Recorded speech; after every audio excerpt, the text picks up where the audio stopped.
Hoje na aula de história nós aprendemos sobre as diferentes linguagens. Então, o que seria as diferentes linguagens? O que eu tô falando? Eu tô falando das formas que eu tenho de me comunicar, das formas que eu tenho de me expressar. Então, por exemplo, quando eu estou conversando com alguém, eu tenho um tipo de linguagem oral, é um tipo de comunicação oral, né? Eu tenho a comunicação visual, escrita, gestual,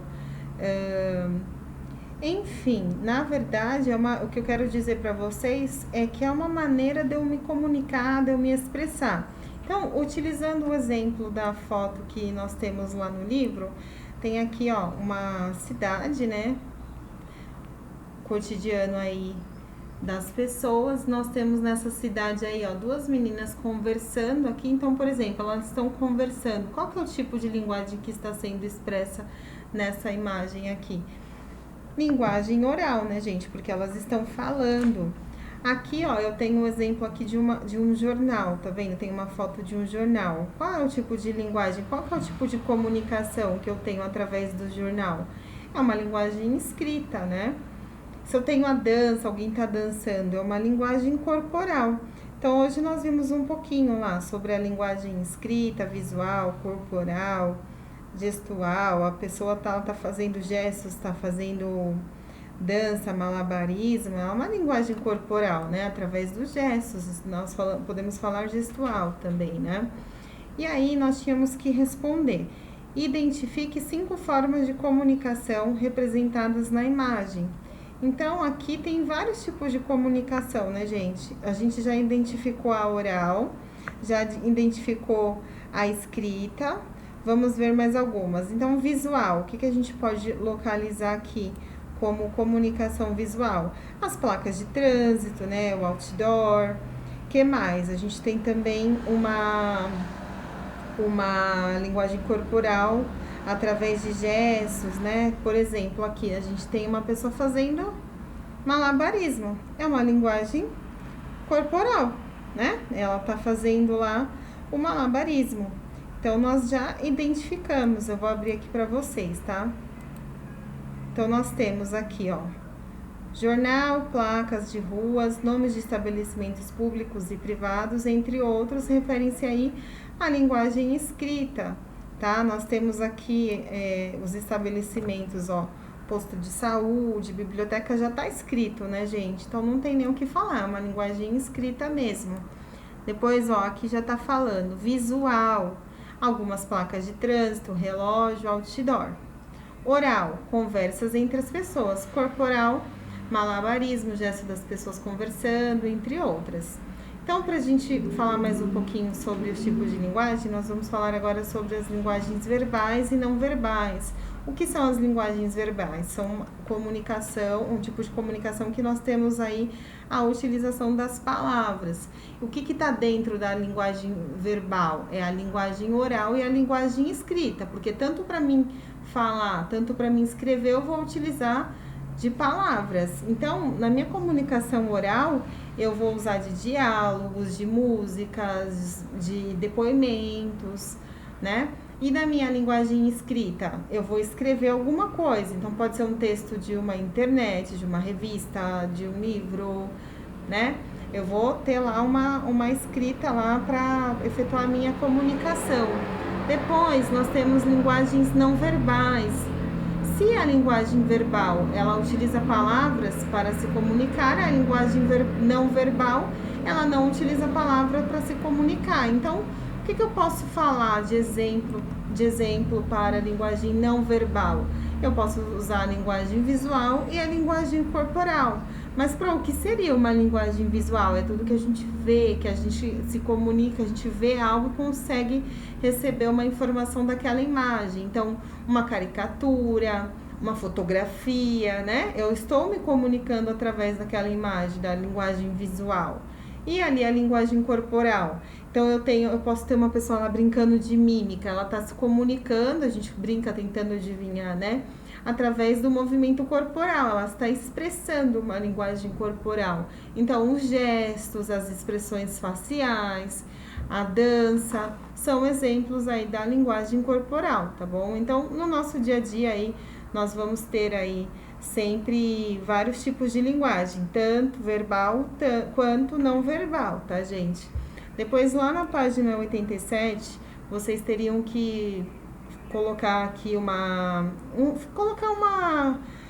um recorte de uma revista, alguma coisa assim, colar que vocês encontrassem o quê?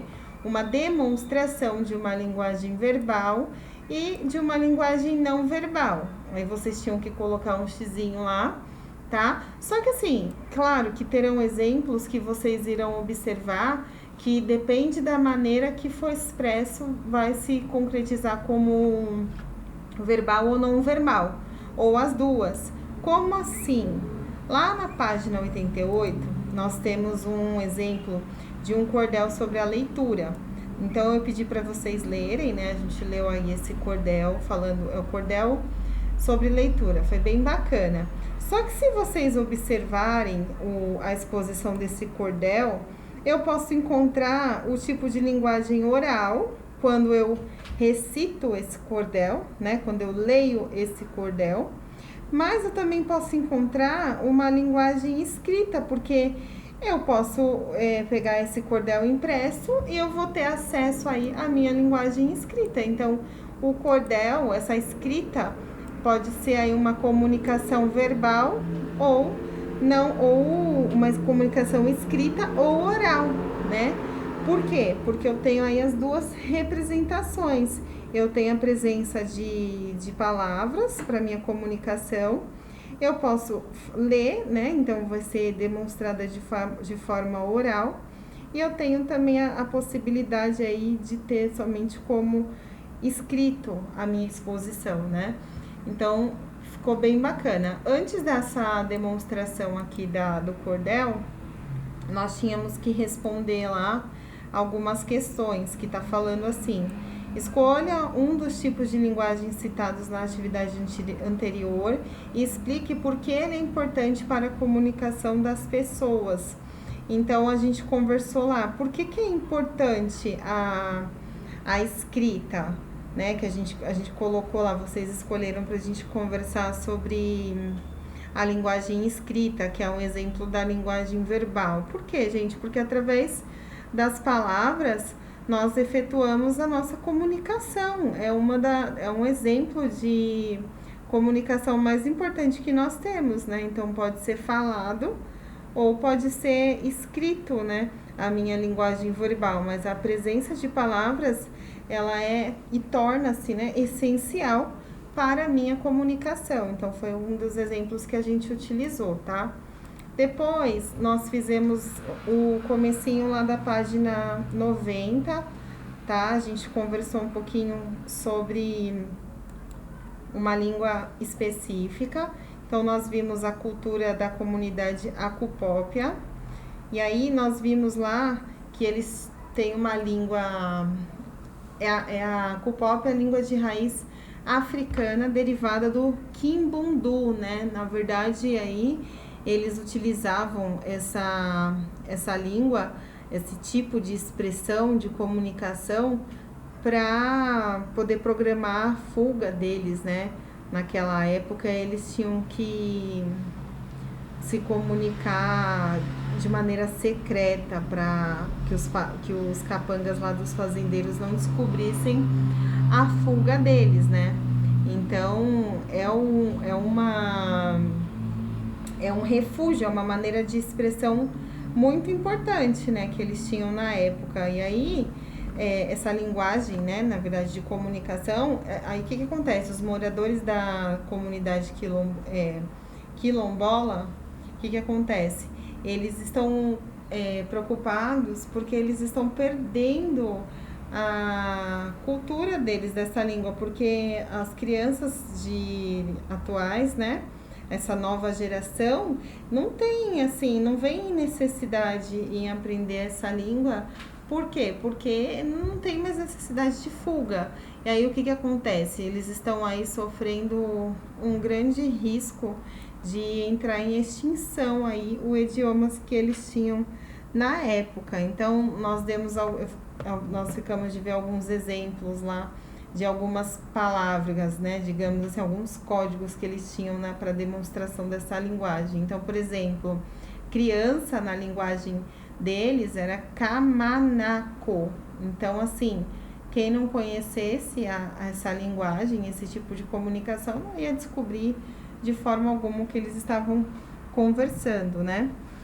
E aí nós tínhamos que responder lá, qual é a origem da língua cupópia, como ela era usada pelos escravizados no Brasil. Vocês vão colocar lá que é uma origem africana e ela era utilizada lá pelos escravos para poder se comunicar, para poder se unir, manter em segredo o passo a passo da fuga, né? Para eles, na verdade, usarem como forma de proteção mesmo. B, porque essa língua corre o risco de desaparecer? Por quê, gente? Por conta da falta de interesse mesmo, né? Lá da nova geração pelas tradições, né? E eles não querem aprender essa linguagem. E aí ela corre realmente o risco de desaparecer, tá? Então, nós vimos até a página 90. Eu espero que vocês tenham gostado.